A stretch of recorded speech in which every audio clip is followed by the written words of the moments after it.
স্বামীহীন এই পৃথিবীর মধ্যে একটা নারী যে কতটা অসহায় হইতে পারে তার জ্বলন্ত প্রমাণ হচ্ছে এই গাজীপুরের 2 সন্তানের মা। চিন্তা করে দেখেন, আমরা নিজেকে মানুষ দাবি করি, আমরা কেমন মানুষ? ওই নারীর হাজবেন্ড মারা গেছে আজকে 19 দিন আগে। 2টা সন্তান নিয়ে তার থাকার কোনো জায়গা নাই, স্বামীর বাড়িতে কোনো আশ্রয় পায়নি, শ্বশুর তাকে বাড়ি থেকে বের করে দিয়েছে। 2টা সন্তান নিয়ে এখন স্বামীর কবরস্থানে বসবাস করছে, আর আমরা নিজেদেরকে মানুষ দাবি করি। আসলে এই ভিডিওটা দেখার পরে নিজের মনের অজান্তেই চোখ দিয়ে পানি চলে আসছে।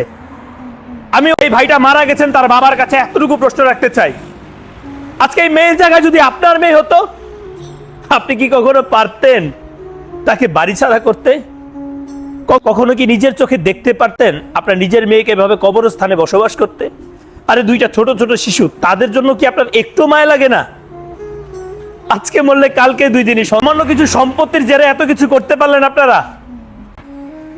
সম্পত্তি কি মরে যাওয়ার পরে কবরে নিয়ে যাবেন? শুধু প্রশাসনের দৃষ্টি আকর্ষণ করছি এবং গাজীপুরের যত জনগণ আছেন তাদের কাছে একটা রিকোয়েস্ট করতে চাই, আপনারা প্লিজ দয়া করে নিজের বোন মনে করে এই মেয়েটাকে একটা থাকার ব্যবস্থা করে দিবেন এবং তার স্বামীর যতটুকু প্রাপ্য তার সম্পত্তি সবকিছু পাওয়ার সুযোগ করে দিবেন।